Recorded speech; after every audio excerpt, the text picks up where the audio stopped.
Breaking news. Malami and Buhari, see what they said about the electoral bill. Why Buhari refused to sign. All secrets revealed. And people are asking, really? So this is what Malami and Buhari does in secret. Do you know why Buhari did not sign the bill that would have bettered Nigeria? Largely because of Malami. Abubakar Malami, who happens to be the Attorney General of the Federation, happens to be one of the most corrupt persons Nigeria has gotten.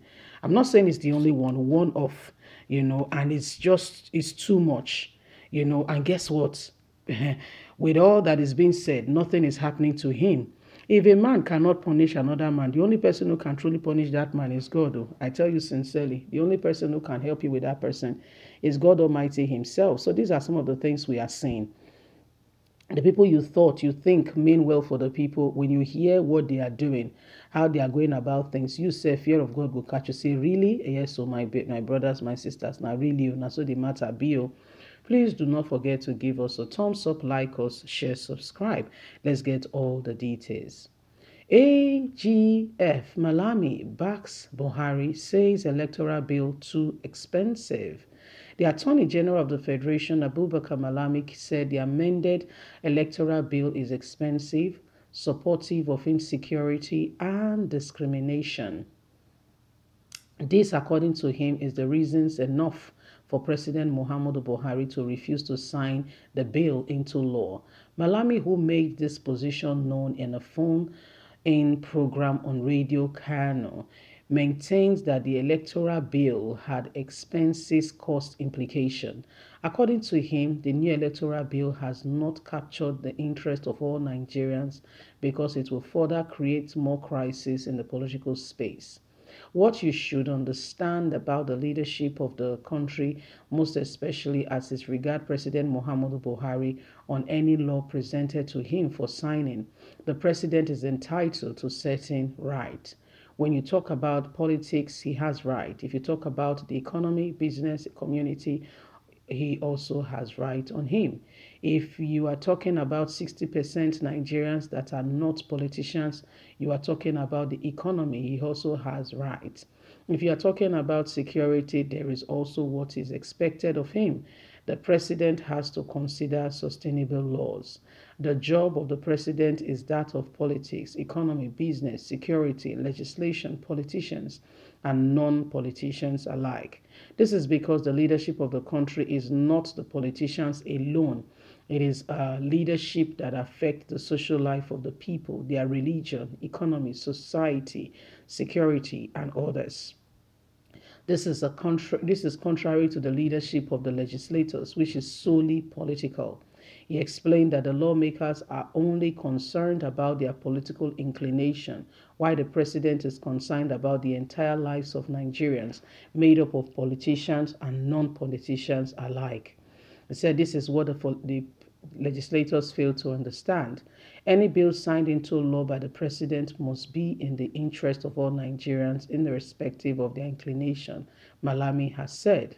He is after satisfying the interest of over 200 million Nigerians that he's serving, and not a particular aspect, he added. On the financial burden in a new electoral bill rejected by the president, Malami said today INEC required 305 billion for the 2023 general election. Now, if the general election, which is not the newly proposed electoral system, will cost this much, how much will it cost to do the same election in APC?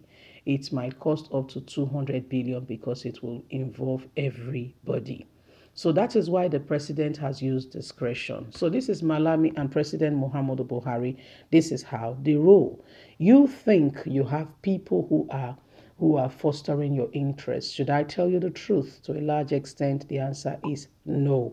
They are not. You think they are, but trust me, they are not.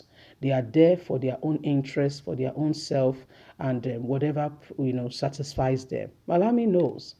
All things being equal, if he comes out squarely today to say he wants to contest for a position, nobody, I repeat, nobody will stand up and nobody will contest for him, unless those he has given money or those of his village that want to see him in a particular position. And it is that sentiment that has brought us to where we are as a nation. The truth not being told, where we are saying, oh, he's my brother, he's my sister, but he's unqualified. He does not even have the iota of idea what the job entails. But you put him there anyway. See where we are today at the moment. Listen, Nigerians, if we don't come out of this sentiment, okay, and these bad eggs that have put themselves in politics and they call themselves leaders, sadly, this cycle of this evil will continue. People you think, you thought mean well for the country. And that's why when Buhari came, he put his likes all around him, the likes of Malami, who when he came in began to threaten, the legislative arm. As soon as they came in, the first thing Malami did was to implicate, all judiciary personnel. And then he considered little of Mrs. Odili, thinking that nothing. But guess what? 6 years down the line, he has forgotten, no human being is God.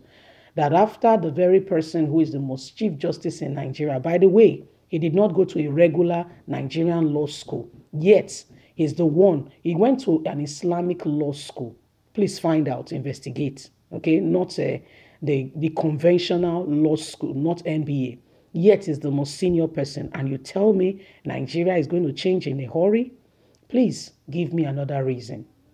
Okay, so this is the person that is the head, the most senior person in Nigeria. And Malami, Malami, any form of atrocity and crime, guess what? This guy's name is there.